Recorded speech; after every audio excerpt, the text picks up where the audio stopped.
When I was in elementary school, I was often left alone at home with my younger brother because both of our parents worked.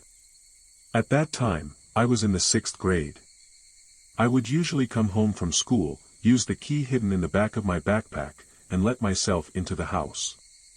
I'd throw my backpack onto the living room sofa and turn on the TV, waiting for my younger brother to come home. A little while later, my brother arrived, and as soon as he walked in, he said something strange to me. "Big brother, there's a tall person standing outside the house." "A tall person?" I asked, and he nodded. "Yeah, a woman in black clothes," he replied. I thought my brother was just joking around, so I didn't pay much attention and continued watching TV. But then he tapped me on the shoulder, pointing toward the garden, and shouted, "Look, over there." I turned to look, and for the first time in my life, I felt a chill run down my spine. I saw a woman's face peeking over the concrete wall that bordered our property and faced the road. She looked to be about the same age as our mother. Although her mouth was smiling, her eyes were not, and that terrified me. I quickly grabbed my brother's hand and fled to my room upstairs. "See, I told you," my brother said, seemingly unfazed, as if he didn't realize how abnormal the situation was. But I couldn't stop trembling at the sheer horror of it all.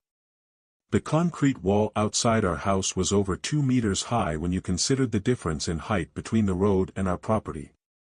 For someone to be visible from over that wall meant that the woman standing outside must have been over 2 meters tall. What on earth was that? My heart pounded in my chest as I tried to figure out what to do. Suddenly, the doorbell rang. My brother asked, "Maybe it's a visitor." I quickly shushed him, holding my hand out to stop him from making any noise, and we held our breath. The doorbell kept ringing. Over and over again. "Aren't you going to answer it?" my brother asked, but I shook my head vigorously. "Absolutely not," I whispered, fully aware of who, or what, might be ringing the doorbell. Then, after a moment of silence, we heard the sound of the sliding front door creaking open. I froze in place. Someone, or something, had entered the house. The room was dimly lit by the fading light of the evening, but it was still far too early for our parents to be home. It was clear that whoever had entered our house was not one of them. Then, a woman's voice called out, "I'm home. I'm back. Shota, Shun, where are you? Are you not here?" The voice was bright and cheerful, but there was something unsettling about it. It wasn't the voice of our parents, it was a voice I didn't recognize. And the fact that this stranger knew our names sent a wave of terror through me. The sound of something banging around echoed through the house as the woman searched for us on the first floor. Then, with a louder thud, she said, "Oh, you're upstairs, aren't you?" The banging sound was her hitting the ceiling. We heard her slow, deliberate footsteps as she began climbing the stairs. My brother and I hid under the bunk bed, peeking out through the small gap. The door to the room creaked open. I shut my eyes tightly, clutching my brother's clothes. "Shota, Shun, let's go together. Come with me," the woman's voice urged. I was paralyzed with fear, unable to do anything but stay as still as possible. After what felt like an eternity, there was a pause. "Shun, you're not coming?" the voice asked, and then the presence vanished. Finally, it was gone. We were safe, or so I thought. I opened my eyes and looked over at my brother. But he was no longer there. Panicking, I crawled out from under the bed and searched for him, but he was nowhere to be found. I wanted to leave the room to continue searching, but the fear that the woman might still be somewhere in the house kept me from moving. All I could do was wait until our parents came home. About an hour later, I heard my mother's familiar voice call out, "I'm home." I rushed down the stairs and ran to the entrance. There, standing beside my mother, was my brother, barefoot. "Shota, where did you go?" I cried, running to him in tears. But my brother just shook his head, saying he didn't know. It seemed like the memory of what had happened had been completely erased from his mind. My mother told me that she had found him walking barefoot by the riverbank as she was riding her bicycle home, and she had brought him back. What was that woman? She was too real, too terrifying to be just a ghost. Even now, I can't forget the sight of that face peering over the concrete wall.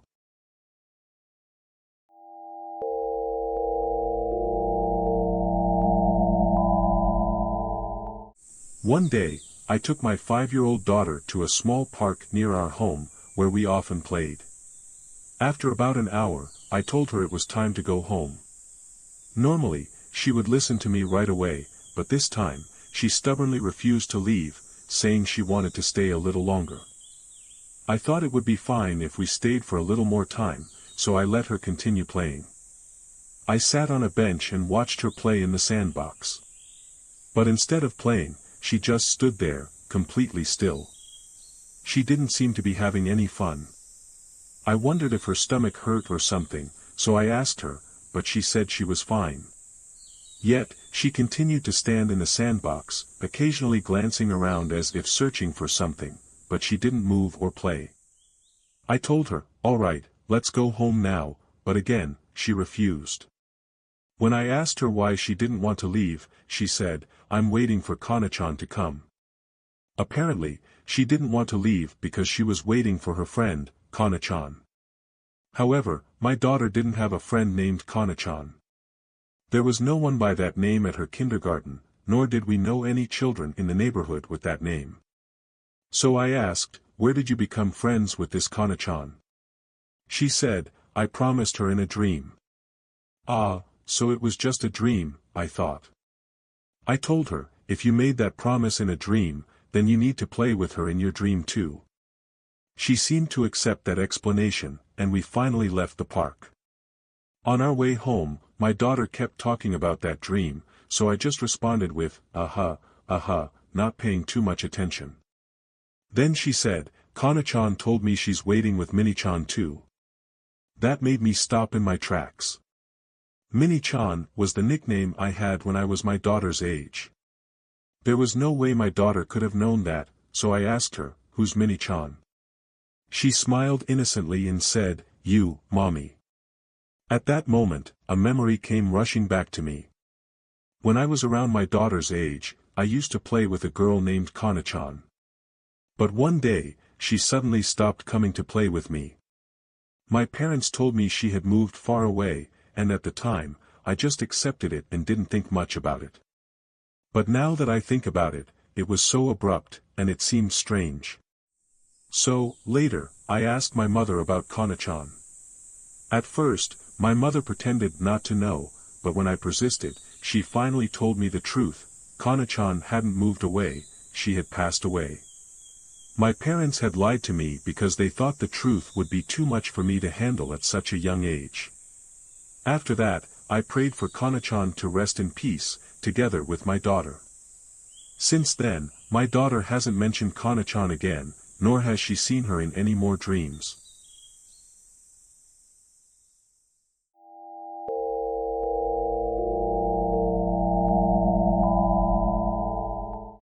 In today's internet society, even DVDs are becoming outdated. Younger generations might not even know what they are, but when I was younger, VHS tapes were the main form of media. That day, as usual, I stopped by my regular video rental shop on my way home from work. I'm a big movie fan, and I've rented hundreds of films over the years. In fact, I was so familiar with this particular shop that I could easily recall the layout and remember where most of the titles were shelved. As always, I first checked the new arrivals section, but nothing had been restocked that day. So, I wandered over to the horror section, which I rarely visited. Though I didn't dislike horror, I was more of a fan of traditional, mainstream films. I had hardly ever rented horror movies before. As I browsed through the horror section, looking for something good, I noticed a tape at the very bottom of the shelf, hidden in the back corner. It was inside a pitch-black VHS case with no title. I was curious, Was it a printing error? I squatted down and picked it up. The cover was completely black, and the back of the case was the same, no text, no images, just a barcode. Intrigued, I took the tape to the clerk and asked, "This was sitting in the corner over there, but do you know what movie it is?" The clerk looked puzzled and said he had no idea. Even after scanning the barcode, the system didn't show a title. However, the tape could still be rented since it had a barcode.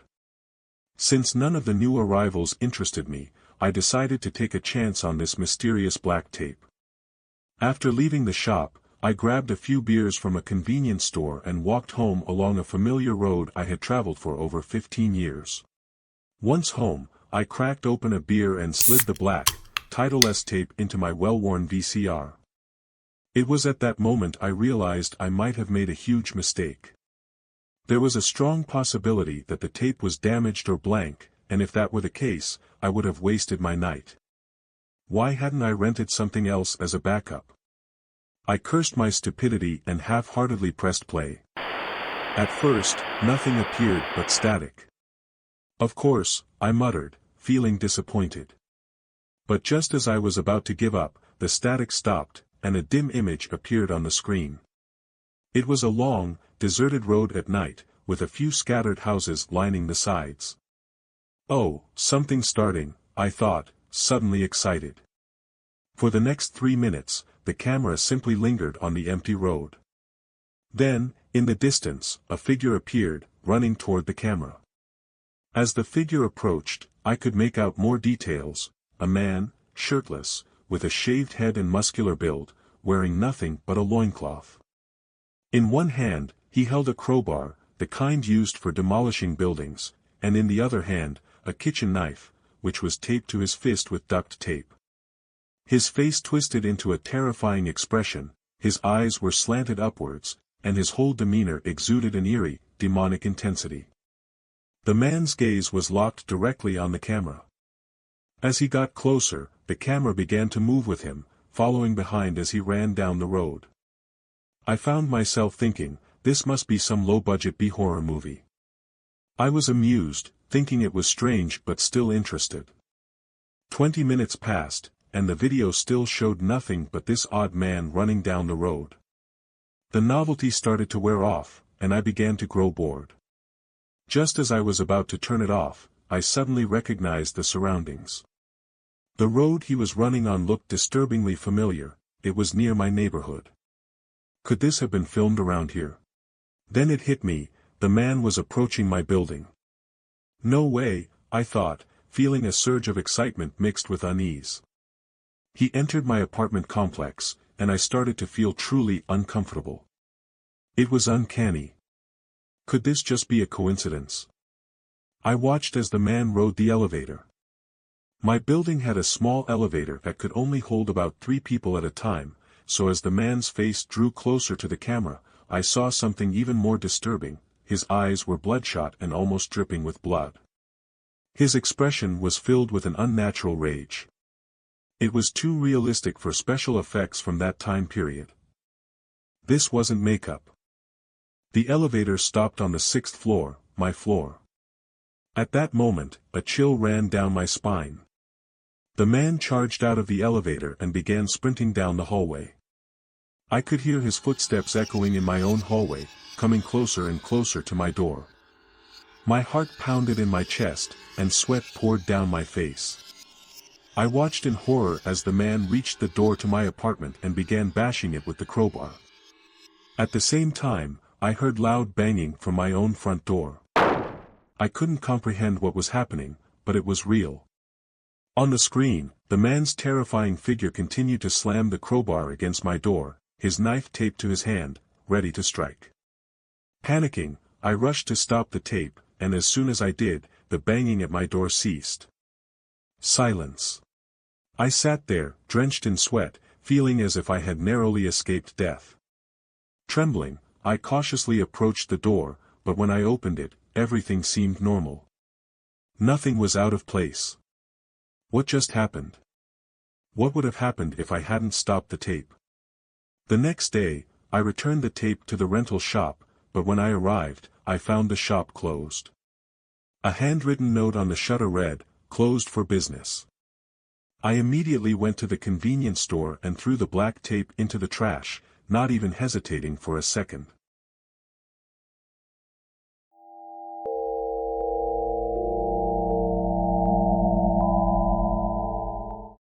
We were a family of 3 living in a 15-story apartment building, on the 6th floor. Naturally, we always used the elevator. My 5-year-old son always insisted on pressing the buttons, so that task became his responsibility. That day, it was the weekend, and I had just come back from the park with my son after spending hours playing. As usual, I let him handle the buttons, while I leaned against the elevator wall, finally allowing myself to relax. I let out a light breath and closed my eyes. After a while, the elevator stopped, and thinking we had arrived at the 6th floor, I stepped out, only to find myself in an unfamiliar hallway. For a moment, I was confused, but soon realized that I had mistakenly gotten off on the 5th floor, not the 6th. I was tired from playing with my son, so I hadn't paid attention. It seemed he had playfully pressed the wrong button. I tried to get back into the elevator, but it had already gone up. With no other option, I took the stairs and made my way back to our apartment. I didn't scold my son, as it seemed like a harmless prank. However, I mentioned it to my wife, thinking it would be a good lesson in case he ever tried it while someone else was in the elevator with us. My wife just laughed and said he had never done such a thing before, so I decided to let it go. The following week, we went to the park again, and I had completely forgotten about the incident. When we got back, I let my son press the button again, not really paying attention. The elevator stopped, and I stepped out, thinking we had arrived at the 6th floor, but once again, we were on the 5th floor. Annoyed, I turned to get back into the elevator, but it had already gone up again. I reluctantly took the stairs home. This was the second time it had happened, so I decided to tell my son to be more careful. However, he pouted and didn't really listen. I told my wife about it again, thinking maybe our son was entering a rebellious phase. She just laughed and told me not to worry, saying he always presses the 6th floor button correctly. She assured me it was probably just a coincidence. Then, the next weekend came. Normally, my son would ask me to take him to the park, but this time, he didn't say a word. I figured he was still upset about being scolded for the elevator incident, so I suggested we go to the park. He seemed reluctant at first, but once we arrived, he was his usual cheerful self. After playing, we returned to the apartment, and this time, I made sure to watch closely as he pressed the elevator buttons. But oddly enough, he didn't press any button at all. Thinking he was still upset, I gently encouraged him, "Go ahead, press the button for the 6th floor." He hesitated, letting out a small, uncertain sound. I was puzzled, but before I could ask him what was wrong, the elevator began to move. I assumed someone on the upper floors had called it, but as I looked closely, I realized something strange. The button for the 15th floor was lit up, even though neither my son nor I had pressed it. The 15th floor button was far too high for my 5-year-old son to reach, and I certainly hadn't pressed it. The elevator buttons were only on the panel beside the door, and there were no buttons on the walls that I could have accidentally bumped into. No one else was in the elevator with us.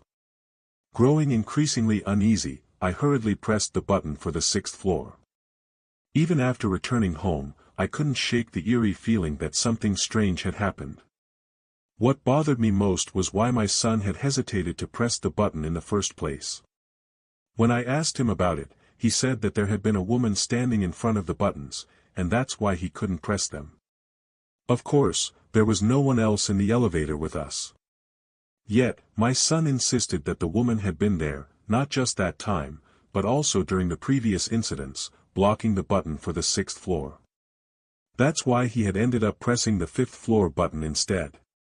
He also told me that the woman was the one who had pressed the button for the 15th floor.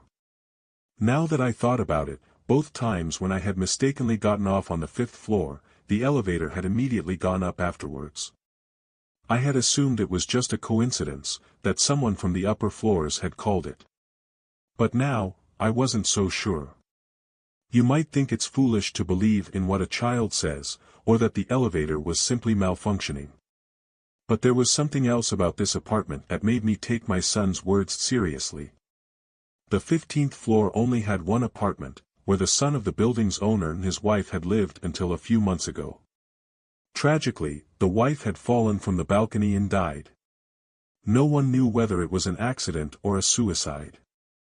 Rumors even spread among the residents that the husband might have been involved, though there was no evidence to support such claims. A few weeks after the incident, the husband moved out, and the apartment has been vacant ever since. Knowing this, I couldn't dismiss what had happened in the elevator as mere coincidence. I began to believe that the woman my son saw wasn't a figment of his imagination, nor was it a lie. Instead, I feared it was the spirit of the wife, unaware that she had died, still trying to return to her empty home on the 15th floor.